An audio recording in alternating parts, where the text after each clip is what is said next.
you haven't played Counter-Strike in a while, it's easy to forget how unforgiving it can be. There's no regenerating health, and just one burst from an assault rifle or bullet from an AWP is enough to take you down. Valve's next entry in the franchise, Counter-Strike Global Offensive, isn't meant to be a huge step forward. This is not Counter-Strike 2, but instead a reworking of existing mechanics with a few tweaks made to map layouts, loadout options, and the visual style. Global Offensive will also be available on consoles. Xbox 360, PlayStation 3, and PC players will get a chance to play when the game's ready sometime in 2012, though PC players will also get a shot earlier in a beta test planned for this October. The basic gameplay in Global Offensive will be familiar to any series veteran. You split into two teams, terrorist and counter-terrorist. Depending on the map, the objectives will differ.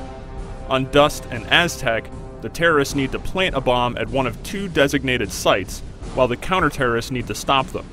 There aren't any respawns or revives, so once you die, you spectate the rest of the match. Before each round begins, you purchase weapons to determine your role. There's plenty to choose from.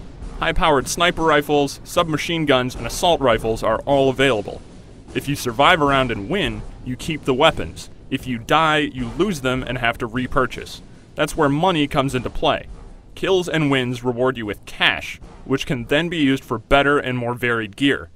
This includes standard explosive grenades, flashbangs, and smoke, as well as a new gear item, the Molotov cocktail. This weapon can have a significant effect on the field of play. It does damage over time to anyone standing on the flames it creates, though once you step off the fire, the damage over time stops. More than a direct damage weapon, it seems to be effective as a deterrent. Because no player is going to want to run across a carpet of fire, the Molotov seems like it could be really useful for map control and defense. Speaking of maps, Valve's made a few changes to the Dust and Aztec maps that longtime players might appreciate. The underpass area on Dust has been widened significantly, and a new stairwell leading up from the underpass serves as a great exit point for terrorists who would previously have been pinned down by counter-terrorist snipers. Other returning maps, like Dust 2, have barely been touched aside from the new visual style, and fans can expect to see Nuke, Inferno, and Italy in the game when it launches. There's more in store too, but Valve isn't discussing it quite yet. When setting up games, Global Offensive will include a matchmaking system that drops you into 5-on-5 fights. You'll have a skill ranking, so ideally you'll be shooting players of appropriate skill levels, and bots of corresponding difficulties will be subbed in when human opponents aren't available. For anyone who finds 5-on-5 matches to be too restrictive, custom games can be set up on PC, though console players won't have this ability. With more weapons to play around with, like the stun gun, and a few other minor changes made to the gameplay, Global Offensive manages to differentiate itself just enough from previous Counter-Strikes to stand out.